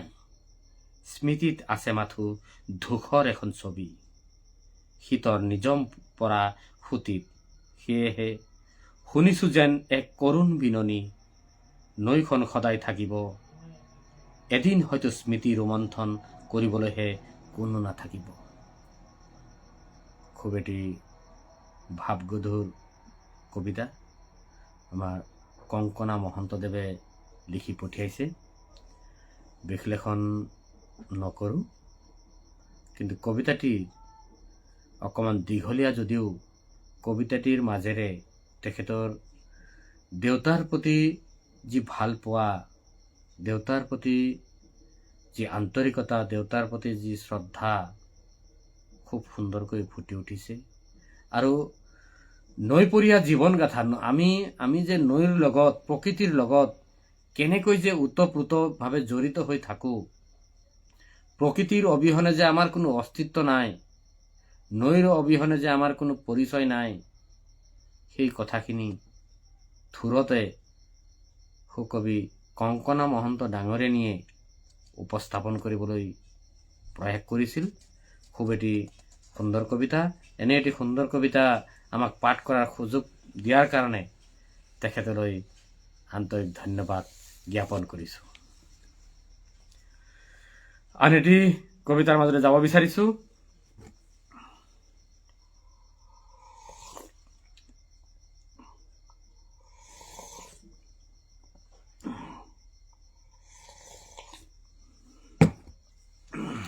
কিছু সময় পূৰ্বে মই তেখেতৰ নাম কৈছিলোঁ। তেখেত নগাঁৱৰ বিজু বৈদ্য। কবিতাৰ শিৰোনাম জীৱনটো এটি বৃত্তৰ দৰে। কবি বিজু বৈদ্য। জীৱনটো এটি বৃত্তৰ দৰে, এটা বিন্দুৰ পৰা আৰম্ভ হৈ আকৌ একে বিন্দুতে খোজ দিয়ে। শৈশৱৰ সোণালী দিনবোৰে জীৱনটো সুন্দৰকৈ সজাই তোলে। লৰা ঢপৰা কত যে ৰং ধেমালিৰ খেলা। সুকোমল শৈশৱৰ দিনবোৰ সঁচাকৈ বৰ মজা। যৌৱনৰ পাতনিত আৰম্ভ হয় জীৱন যুদ্ধৰ সফলতাৰ এক সুকীয়া মাদকতা। আনন্দৰ উলাহেৰে যৌৱন হয় মতলীয়া। জীৱনত জয়ী হবলৈ কষ্টবোৰে শিকাই দিয়ে এক নতুন দৃঢ়তা। লাহে লাহে আগুৱাই আহে জীৱন বৃত্তৰ শেষৰ বিন্দুত খোজ দিয়া। ঘূৰি আহে শৈশৱৰ দিনৰে একেই খেলা, হাতে হাত ধৰি আগলৈ খোজ দিয়া। সকলোৰে জীৱনত হয় একেই দশা, শেষত ঈশ্বৰকে চিন্তি সকলোৱে কৰে জীয়াই থকাৰ একমাত্ৰ ভৰসা।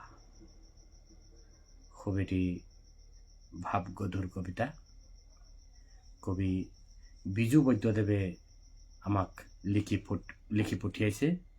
জীৱনটো সঁচাকৈ এটি বৃত্তৰ দৰে। এটা বিন্দুৰ পৰা আৰম্ভ হৈ যেন আমি আকৌ উভতি সেই একেটা বৃত্ততে আমি ঘূৰি আছো। যেনেকে আমাৰ সূৰ্য চন্দ্ৰ এটা নিৰ্দিষ্ট কক্ষত থাকি একেটা বিন্দুতে কেন্দ্ৰ কৰি যেনেকে ঘূৰি আছে, আমিও যেন আমাৰ এই জীৱনটো কিবা এটা লক্ষ্য বিন্দু আগত ৰাখি আমি একেটা বিন্দুত ঘূৰি আছো। আমাৰ লক্ষ্য প্ৰাপ্তি নোহোৱালৈকে আমাৰ যেন বিৰাম নাই, আমাৰ যেন গতিৰ শেষ নাই। আকৌ উভতি আমি তালৈকে উভতি আহিছো। এই যি গতি, এই গতি অবিৰামভাৱে চলি আছে। আমি মন্তব্যৰ ফালে আগবাঢ়ি যোৱাৰ পূৰ্বে আৰু এঢোক আছে, চাহ খাই ল'ব বিচাৰিছো।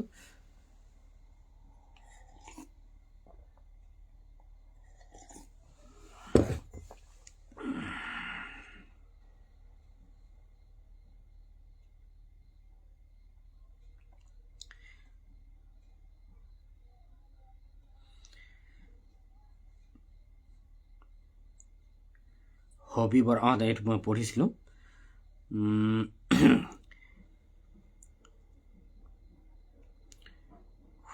বিজুলী তালুকদাৰ শোক সন্তপ্ত পৰিয়ালবৰ্গলৈ গভীৰ শোক প্ৰকাশ কৰি বিদেয় আত্মাৰ চিৰশান্তি কামনা কৰিলোঁ। ধন্যবাদ। বান্ধৱ ৰয়, এইটো মই পঢ়িছিলোঁ। তাৰপাছত শুভ সন্ধিয়া আব্দুল আলিম ছাৰ, তেখেত আহিছে। এজন প্ৰতিষ্ঠিত বলিষ্ঠ কবি আব্দুল আলিম, তেখেতে লিখিছে শুভ সন্ধিয়া জ্ঞাপন কৰিছোঁ। ধন্যবাদ ছাৰ। আপোনাকো আজিৰ এই কবিতা পাঠৰ মজিয়াৰ পৰা আপোনাকো আন্তৰিকতাৰ সৈতে শুভ সন্ধিয়া জনাইছোঁ। হীৰেণ বৰ্মনদেৱ, তেখেতে লিখিছে, এইটো পাঠ কৰিছিলোঁ নেকি বাৰু? বৰ দুখজনক, কাৰণ অকাল মৃত্যু হয়। এইটো মই পাঠ কৰিছিলোঁ। চাহ চিকন্দৰ কাজী, শুভ সন্ধিয়া জনালোঁ। ধন্যবাদ ছাৰ, আপোনাকো শুভ সন্ধিয়া জনাইছোঁ। হীৰেণ বৰ্মন, তেখেতে লিখিছে, নিশ্চয় ভাল চিন্তা, আদৰণি জনালোঁ। ধন্যবাদ। এইটো মই পঢ়িছিলোঁ চাগে। হীৰেণ বৰ্মন, তেখেতে লিখিছে, হয় ময়ো চাহ খাই অনুষ্ঠান উপভোগ কৰিছোঁ। ধন্যবাদ, খুব ভাল লাগিল। আচলতে বেছি সময় কথা পাতি থাকিলে ডিঙিটো অকণমান শুকাই যায়, তাতে আকৌ অকণমান চৰ্দি পানী লগাৰ এটা সমস্যাও হৈ আছে। উষা ৰয়, তেখেতে লিখিছে, শুভ সন্ধিয়া জনালোঁ বন্ধু। ধন্যবাদ। মোৰ ফালৰ পৰাও শুভ সন্ধিয়া জনাইছোঁ। কংকনা মহন্ত, তিলক চন্দ্ৰ শৰ্মা ককাইদেউ লিখিছে, কংকনা মহন্ত ডাঙৰীয়ানীৰ নৈপৰীয়া জীৱন গাথা এক জীৱন্ত দস্তাবেজ। সুন্দৰ, আপোনাৰ পাঠ অনুপম। ধন্যবাদ ককাইদেউ, মই মাত্ৰ প্ৰয়াসহে কৰিছোঁ। আপুনি সুন্দৰ বুলি কোৱাৰ পাছত যদিও অসুন্দৰ হয়, তথাপিও মোৰ মনটো ভাল লাগি যায়। ধন্যবাদ ককাইদেউ, এইদৰে উৎসাহিত কৰি যাব। চাহ চিকন্দৰ কাজীদেৱে লিখিছে, অকাল মৃত্যু সহিব নোৱাৰোঁ, সকলোৱে এটা পূৰ্ণ জীৱন কামনা কৰোঁ। তেখেতে লিখিছে, অকাল মৃত্যু সহিব নোৱাৰোঁ, সকলোৱে এটা পূৰ্ণ জীৱন কামনা কৰোঁ, কিন্তু মৃত্যু কোনেও ৰুধিব নোৱাৰে। মৃত্যু চিৰন্তন, চিৰসত্য, জন্মিলে এদিন মৰণ নিশ্চিত, চলিছে নিৰৱধি। অনাকাংক্ষিত মৃত্যুক সাৱটি লোৱা লেখিকালৈ শ্ৰদ্ধাঞ্জলি নিবেদন কৰিলোঁ। আচলতে লেখিকা এগৰাকীও মৃত্যু হৈছে, অঞ্জলি দত্ত। তেখেতৰ নামটো মই পাহৰিছিলোঁ। তেখেতো যোৱাকালি তেখেতৰো অকাল মৃত্যু হৈছে বুলি ক'ব লাগিব। তেখেত হয়তো শ্বাহ চিকন্দৰ কাজী তেখেতৰ কথাও হয়তো কৈছে, সেইটো হ'ব পাৰে। সেইটো হ'লেও আমি সঁচাকৈ মৰ্মাহত হৈছোঁ। অঞ্জলি দত্ত বাইদেউ এগৰাকী সুপাঠিকা আছিল, ভাল কবি আছিল, সমাজৰ লগত আগবঢ়োৱা আছিল, আমাৰ অসম সাহিত্য সেৱা মঞ্চৰো সদস্য আছিল। আজি শ্বাহ চিকন্দৰ কাজীদেৱৰ মন্তব্যবোৰ পঢ়াৰ লগে লগে মোৰ তেখেতৰ কথাটো মনত পৰিল। তেখেতৰো আত্মাৰ চিৰশান্তি আমি কামনা কৰিছোঁ। তেখেতৰ শোকসন্তপ্ত পৰিয়ালবৰ্গক এই দুখৰ ভৰ সহিবলৈ ভগৱন্তই শক্তি প্ৰদান কৰক, আমি তাকেই কামনা কৰিছোঁ। ৰত্না চৌধুৰী বাইদেৱে লিখিছে, আজি লাইভ অনুষ্ঠানত উপস্থিত থাকি প্ৰেম বৈষ্ণৱ ভাইটিৰ সুললিত কণ্ঠত আটাইকেইটা কবিতাই মঞ্চৰ মজিয়া জীপালময় হৈ উঠিছে। মন্তব্য লিখাৰ সময়তে এটি দুখবৰ শুনিলোঁ, সঁচাকৈ বহুত দুখ পালোঁ। মঞ্চৰ ফালৰ পৰা লোৱা সিদ্ধান্তক আদৰণি জনাইছোঁ। ধন্যবাদ বাইদেউ, আপোনালোকৰ এনেধৰণৰ সঁহাৰিৰ বাবেই আমি মঞ্চখনৰ বাবে কাম কৰি যাবলৈ সদায় প্ৰেৰণা আৰু উৎসাহ পাওঁ। আপোনাৰ এই সুন্দৰ মন্তব্যটি পাই সঁচাকৈ বৰ ভাল লাগিল। আপুনি আজি আপোনাৰ ব্যক্তিগত কামৰ কাৰণে আজি আপুনি লখিমপুৰত আছে, হ'লেও আপুনি তাত গৈও যে আপুনি সময়কণ দিছে, অনুষ্ঠান উপভোগ কৰিছে, সেইটো জানিব পাৰি সঁচাকৈ বৰ সুখী হৈছোঁ। আপোনালোকৰ দৰে আশীৰ্বাদদাতা, প্ৰেৰণাদাতা আছে বাবেই আমি এই মঞ্চখন আগবঢ়াই নিয়াৰ ক্ষেত্ৰত শক্তি পাই আহিছোঁ।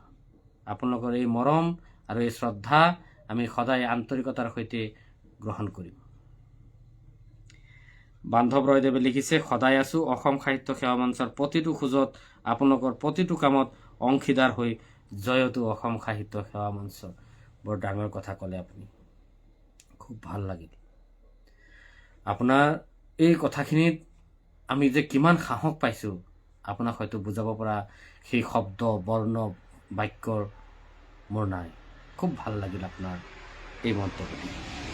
হীৰেণ বৰ্মন দেৱে লিখিছে, কবি কংকনা মহন্তৰ কবিতাটো শুনি বৰ ভাল লাগিল। লগতে ল'ৰালিৰ স্মৃতিয়ে ভুমুকি মাৰিলে, কাৰণ ময়ো এসময়ত নৈ পৰি আছিলোঁ।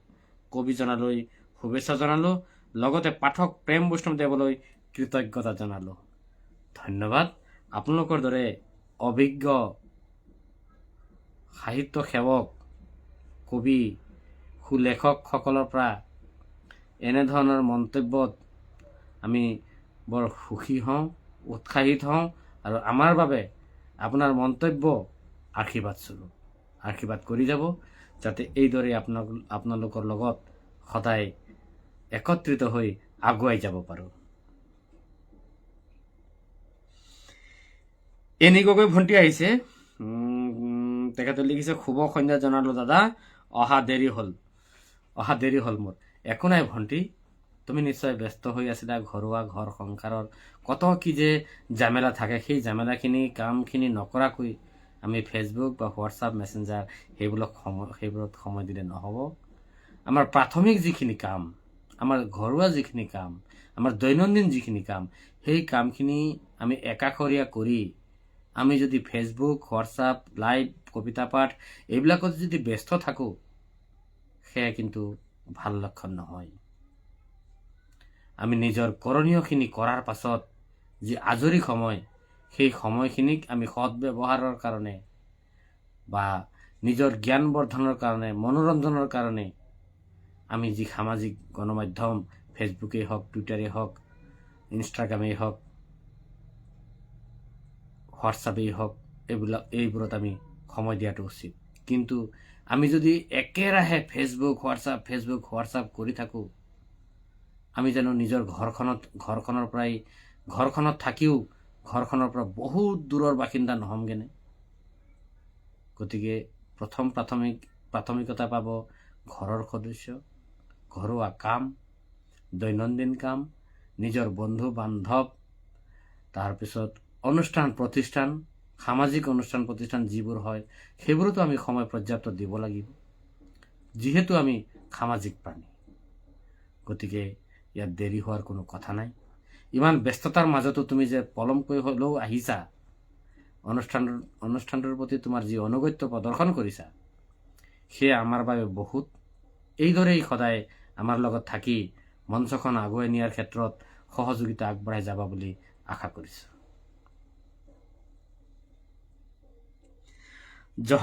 জহান ভূঞা ছাৰ আহিছে, ধুবুৰীৰ পৰা তেখেতে চাই আছে, তেখেতে লিখিছে শুভ সন্ধ্যা জনালো। ধন্যবাদ ছাৰ, আপোনাকো শুভ সন্ধ্যা জনালো। বিজু বৈদ্য তেখেতে লিখিছে মোৰ ক্ষুদ্ৰ কবিতাটি আপোনাৰ কণ্ঠত সুন্দৰ পাঠেৰে, সুন্দৰ বিশ্লেষণে আৰু অধিক সুন্দৰ কৰি তুলিলে, আপোনালৈ আন্তৰিক অভিনন্দন জনালো। ধন্যবাদ। আচলতে আপোনাৰ যি অনুভৱটি, সেই অনুভৱটিও অনন্য অনুভৱ। আমি ঘূৰি ঘূৰি একেটা বিন্দুতেই আকৌ যে আহোঁ, খুব সুন্দৰকৈ আপোনাৰ কাব্যিকতাৰে, সুন্দৰ শব্দ চয়নেৰে বৰ সুন্দৰকৈ আপুনি উপস্থাপন কৰিবলৈ সক্ষম হৈছে। চমুকৈ ক'বলৈ হ'লে এটি সাৰ্থক কবিতা। খুব ভাল লাগিল আপোনাৰ মন্তব্যটি। কবিতা পাঠ ভাল হোৱা বুলি আপোনাৰ যি সন্তুষ্টিপূৰ্ণ মন্তব্য পালোঁ, এয়া মোৰ বাবে ডাঙৰ প্ৰাপ্তি। ভাল লাগিল। এনেই গগৈ আকৌ তাই লিখিছে অলপ ব্যস্ত আছিলোঁ, সেইকাৰণে নিশ্চয়কৈ বুজি পাইছোঁ, মই সেই কথাখিনিয়ে কৈছোঁ। যি কি নহওক, আমি আৰু এটি কবিতা পাঠ কৰিম, আৰু আটাইকেইটা কবিতা হয়তো আজি পাঠ কৰাটো সম্ভৱ নহ'ব। এফালে ডিঙিও মোৰ চেৰ কৰি আছে, আৰু ইতিমধ্যে 1 ঘণ্টা হয়তো হৈ গ'ল। আৰু 1 ঘণ্টাতকৈ বেছি পাঠ কৰিলে কি হয়, এই লাইভত বহুত নেটো খৰচ হয়। হয়তো আপোনালোকৰ ঘৰত বহুতো কাৰোবাৰ ঘৰত ছাত্ৰ আছে, যিয়ে নেকি নেটৰ পৰা, এই মোবাইলৰ নেটৰ পৰা কিছুমান তথ্য চাবলগীয়া থাকিব পাৰে, মোবাইলৰ নেটৰ পৰা গুগলত কিছুমান বস্তু চাবলগীয়া থাকিব পাৰে। যদি গোটেই লাইভটো 2 ঘণ্টীয়া 3 ঘণ্টীয়া লাইভ হয়, আৰু গোটেই ডাটাখিনি যদি ইয়াতে শেষ হৈ যায়, তেতিয়াহ'লে সেইটোত অলপ অসুবিধা হয়। অৱশ্যে যিসকলৰ 5G ইণ্টাৰনেট সেৱা এভেইলেবল, তেওঁলোকৰ কথা সুকীয়া। মই যিহেতু 5G সেৱাৰ অন্তৰ্ভুক্ত নহওঁ, 5Gয়ে মোক ঢুকি পোৱা নাই আজিলৈকে, গতিকে মোৰ কিন্তু সমস্যা হয়, মই সেইটো অনুভৱ কৰোঁ। সেইকাৰণে মোৰ কথাখিনি আপোনাক কৈছোঁ। টাৱাৰ যদিও ঘৰৰ ওচৰত, কিন্তু আমাৰ ইয়াত 4G কানেকশ্যনহে আছে, যাৰ কাৰণে যিদিনাখনে লাইভ আহোঁ, লাইভ অহা দিনাখন এক্সট্ৰাকৈ 49 টকাৰ এটা ৰিচাৰ্জ কৰি ল'ব লাগে, নহ'লে হয়তো 10 মিনিটমান লাইভ কৰাৰ পাছত ডিছকানেক্ট হৈ যাব। যি কি নহওক, আমি আহোঁ কবিতাৰ মাজলৈ। কবিতাৰ শিৰোনাম জীৱনৰ জোনাকবোৰ, কবি মামণি বৰুৱা শইকীয়া। সম্ভৱতঃ তেখেত কলিয়াবৰৰ, যদি কলিয়াবৰৰ নহয় ভুল মাৰ্জনা কৰিব, মই অনুমানত কৈছোঁ। কবিতাৰ শিৰোনাম জীৱনৰ জোনাকবোৰ।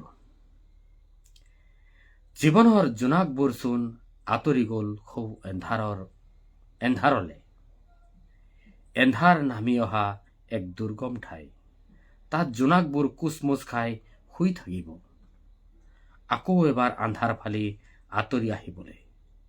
কিন্তু জোনাকবোৰ আকৌ এবাৰ ঘূৰি আহিবলৈ সময়ৰ অপেক্ষাত কিমান দিন যে লাগিব তাৰ ঠিক নাই। পলাশৰ ফুলবোৰৰ দৰে যদি জীৱনৰ জোনাকবোৰ হ'ল হয়, জিলিকি থাকিল হয় ৰঙীন জীৱন, প্ৰতি শৰতৰ ৰাতি ফুলি থকা স্নিগ্ধ জোনাকৰ দৰে। মামণি বৰুৱা শইকীয়া ডাঙৰীয়ানীয়ে জীৱনৰ জোনাকবোৰ শীৰ্ষক কবিতাটি যি আমালৈ পঠিয়াইছে, এটি বৰ ভাৱগধুৰ কবিতা। জীৱনৰ যি আমাৰ ছন্দ, জীৱনৰ যি আমাৰ ৰেহ ৰূপ, জীৱনৰ যি আমাৰ গতি, সেই গতিক তেখেতৰ কাব্যিকতাৰে প্ৰকাশ কৰাৰ যি প্ৰয়াস, সেয়া নিশ্চয়কৈ প্ৰশংসনীয়। আমি আৰু এটি কবিতা পাঠ কৰিম। ইয়াৰ পাছত আমি মন্তব্য পাঠ কৰিম। তাৰ পাছত আজি আমি বিদায় লম। আৰু যিসকলৰ কবিতা প্ৰায় 15টামান কবিতা আছে, আটাইকেইটা পাঠ কৰিব নোৱাৰাৰ কাৰণে মোক ক্ষমা কৰিব।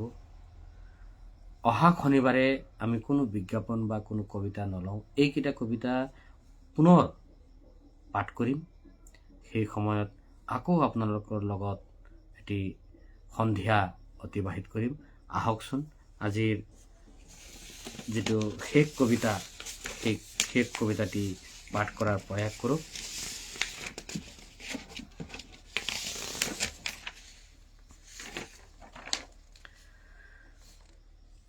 কবিতাৰ শিৰোনাম সময়লৈ আহ্বান।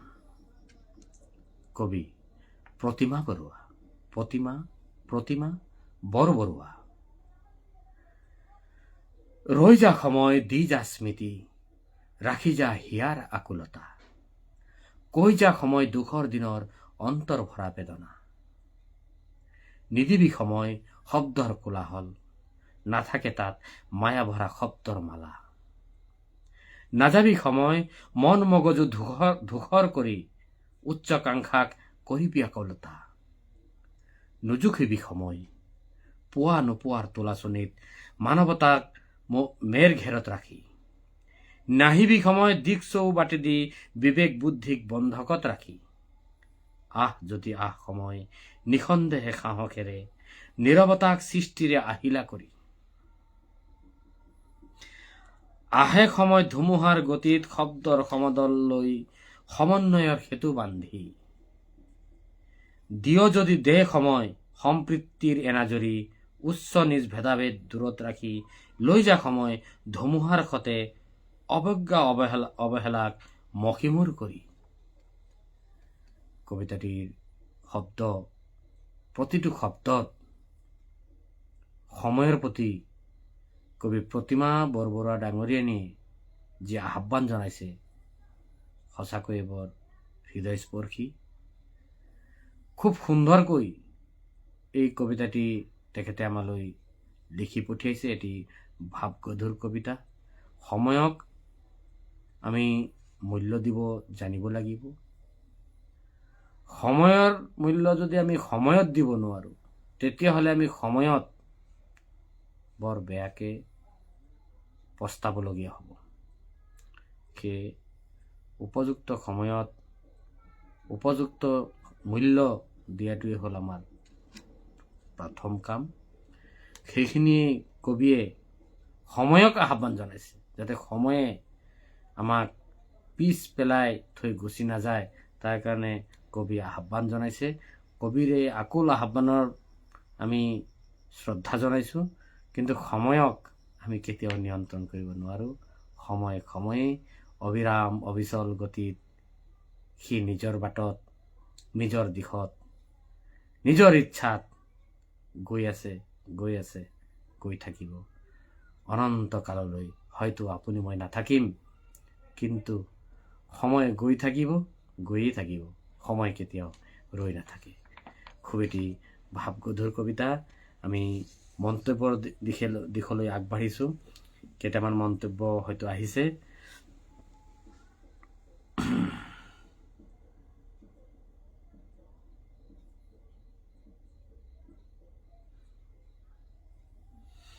আমাৰ অসম সাহিত্য সেৱা মঞ্চৰ কাৰ্যকৰী সভানেত্ৰী মহোদয়া আহিছে, তেখেতে মন্তব্য লিখিছে। হয়তো তেখেত তেতিয়া নাছিল। মই তেখেতৰ এটি দায়িত্ব আমি মঞ্চৰ ফালৰ পৰা অৰ্পণ কৰিছোঁ। তেখেতে এই লাইভ শেষ হোৱাৰ পাছত আকৌ এবাৰ শুনি ল'ব বুলি মই আশা ৰাখিছোঁ, আৰু ময়ো ব্যক্তিগতভাৱে তেখেতৰ লগত কথা পাতিম এই বিষয়ত। তেখেতে লিখিছে, অহা পলম হ'ল ছাৰ, ক্ষমা কৰিব, শুভ সন্ধিয়া, সেৱাৰে শুভেচ্ছা জনালোঁ। ধন্যবাদ বাইদেউ। আপুনি ব্যস্ত হৈ আছে, সেইখিনিলৈকে খবৰ পাইছোঁ। আৰু ব্যস্ত নথকা হ'লে আপুনি আৰম্ভণিৰ পৰাই থাকিলেহেঁতেন, সেইটো ধ্ৰুৱ সত্য। আৰু ইমান ব্যস্ততাৰ মাজতো যে আপুনি যে আহিছে, সেইটো কিন্তু কম কথা নহয়। খুব ভাল লাগিল আপোনাৰ এই যি ব্যস্ততা, সেই ব্যস্ততাৰ মাজে মাজে ফাঁকে ফাঁকে আপুনি আমাক বহুতখিনি সময় দি আহিছে। তাৰ কাৰণে আপোনাক সদায় আমি কৃতজ্ঞতা আৰু ধন্যবাদ জনাম। এনি গগৈ ভণ্টিয়ে লিখিছে, মই সদায় আছোঁ আপোনালোকৰ লগত আৰু মোকো আপোনালোকৰ লগতেই ৰাখিব, মানে এইটোৱে চাগে লিখিব বিচাৰিছিল। নিশ্চয়কৈ ভণ্টি, সদায় আছোঁ, সদায় ভৱিষ্যতেও সদায় এনেকৈয়ে থাকিম, শেষ উশাহ নিশাহ থকালৈকে। চিত্ৰকুমাৰ হাজৰিকা পিতাই আহিছে, তেখেতে লিখিছে, আজিৰ কবিতা অনুষ্ঠানটি চাই আছোঁ, দুলীয়াজান গ্ৰন্থমেলাৰ পৰা আহি পাইছোঁ মাত্ৰ। বহুত বহুত ধন্যবাদ। আপুনি এঠাইৰ পৰা গ্ৰন্থমেলাৰ পৰা আহি বিশ্ৰাম নোলোৱাকৈও যে আপুনি এই অনুষ্ঠান ভাগ উপভোগ কৰি সুন্দৰ মন্তব্যৰে আমাক উৎসাহিত কৰিছে, সঁচাকৈ বৰ ভাল লাগিল।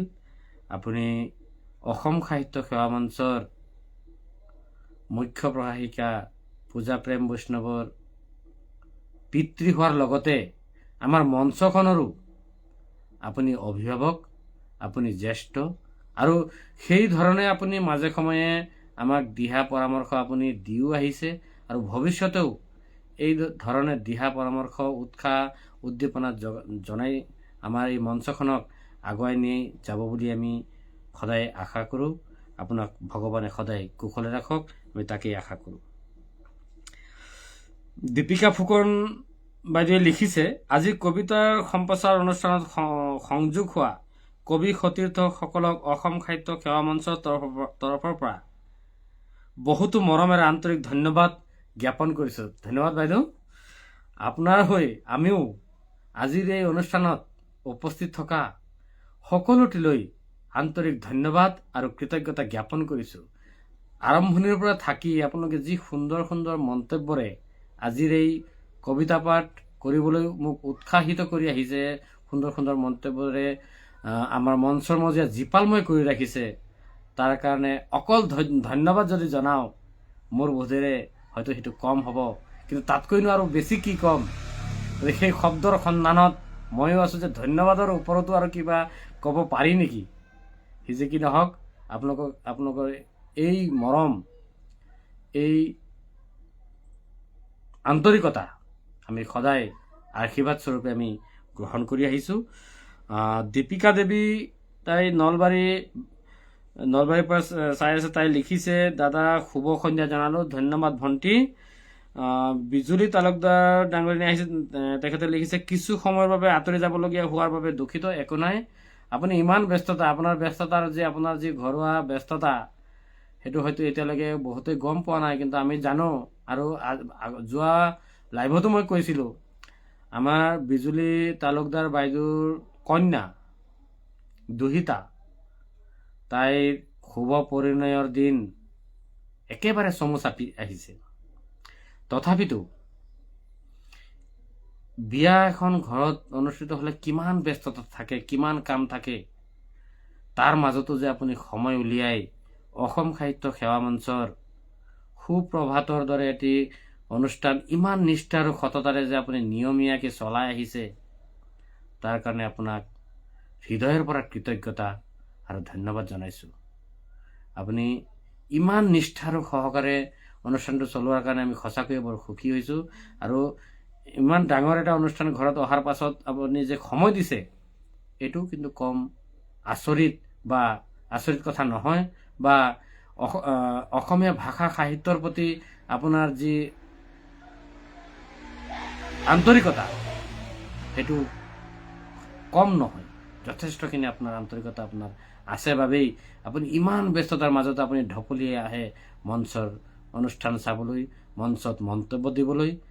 আপোনাৰ এই যি আন্তৰিকতা, সেই আন্তৰিকতাক হৃদয়ৰ পৰা গভীৰ শ্ৰদ্ধা জনাইছোঁ।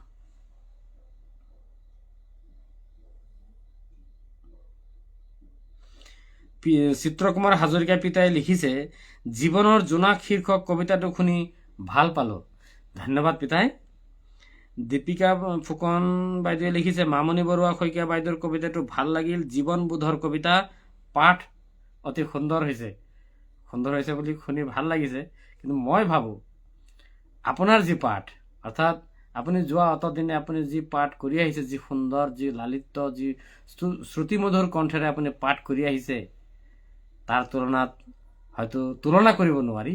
আপোনাৰটো খুবেই উন্নত মানৰ, আৰু আপুনি এই ক্ষেত্ৰত যথেষ্ট অভিজ্ঞ। আৰু আপোনাৰ তুলনাত এই লাইভ অনুষ্ঠানত মই একেবাৰে তেনেই পানী কেঁচুৱা। মই মাত্ৰ শিকিহে আছো। সিজি কি নহওক, আপোনাৰ সুন্দৰ মন্তব্যটি পাই সঁচাকৈয়ে বৰ ভাল লাগিল। দীপিকা দেৱী ভণ্টিয়ে লিখিছে, বিশেষ কামৰ বাবে আগৰ পৰা সংযোগ হ'ব নোৱাৰি দুখিত হ'লো। একো নাই ভণ্টি, তুমি যে পলমকৈ হ'লেও যে আহিছা, সেয়াই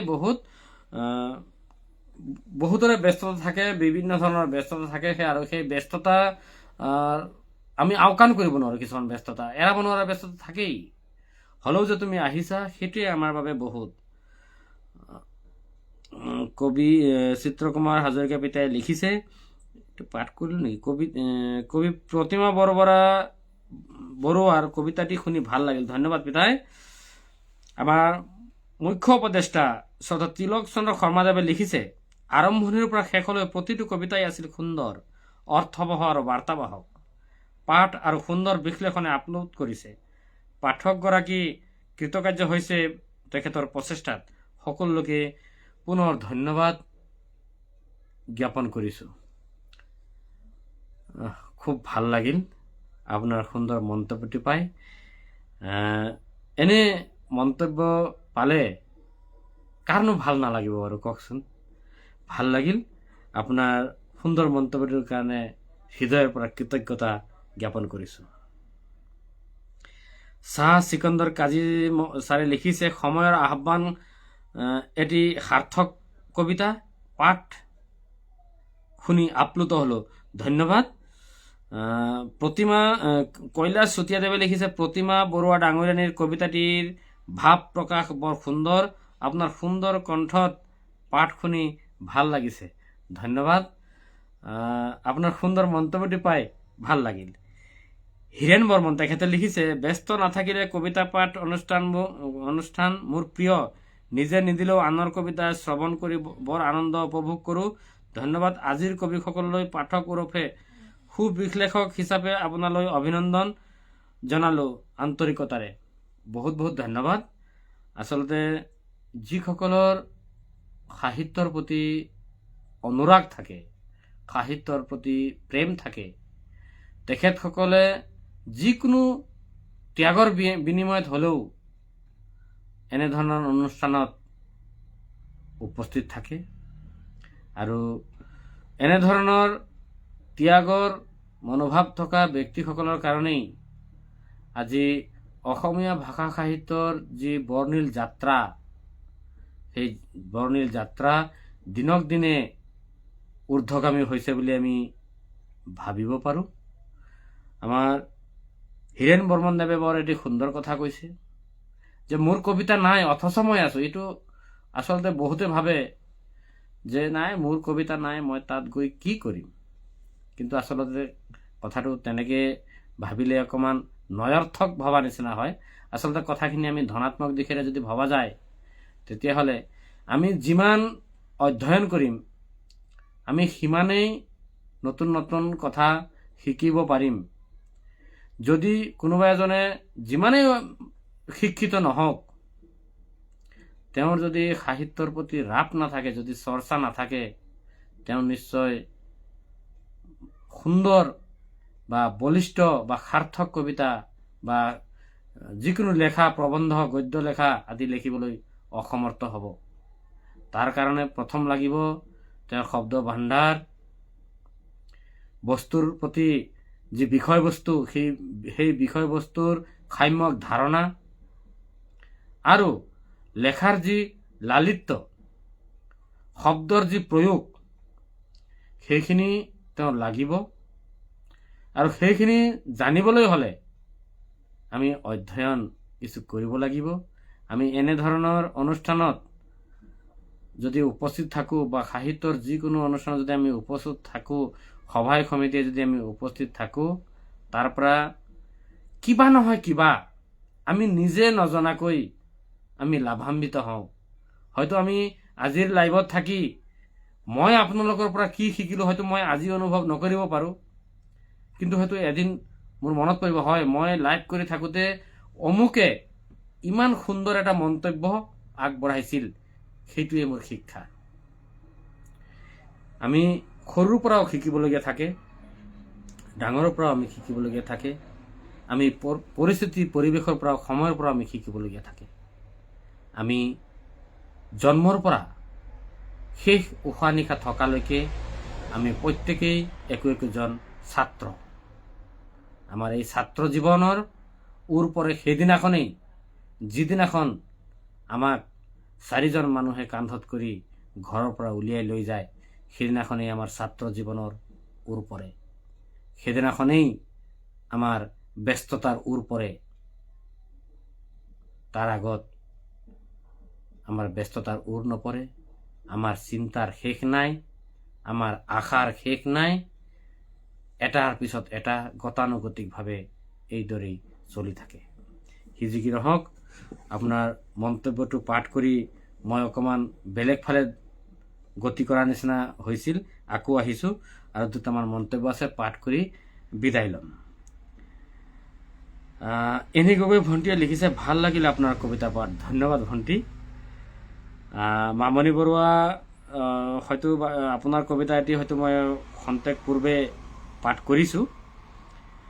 দীপিকা ফুকন বাইদেৱে লিখিছে, শেষৰ 3টা কবিতা পাঠ শুনিলোঁ, পাঠ আৰু ব্যাখ্যা অতি সুন্দৰ হৈছে। মই স্থানীয় জোনাকৰ আড্ডা শীৰ্ষক অনুষ্ঠান এটাত প্ৰতি শনিবাৰে পৰিচালনা কৰিব লাগে, সেয়ে পলম হ'ল। একো নাই বাইদেউ, আপুনি পলমকৈ হ'লেও যে আকৌ আপুনি সম্পূৰ্ণ শুনিব সেইখিনিও মই জানো। গতিকে আপুনি যে ইমান ব্যস্ততাৰ মাজত উপস্থিত আছে, আমাৰ কাৰণে সেইটোৱে বহুত।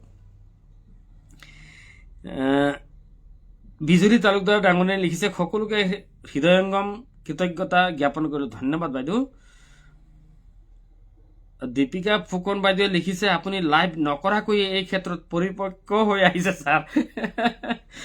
পৰিপক্কতা আছে বুলি মই নাভাবোঁ। আপোনাৰ মন্তব্যটো কিন্তু ধনাত্মক, খুব ভাল লাগিল।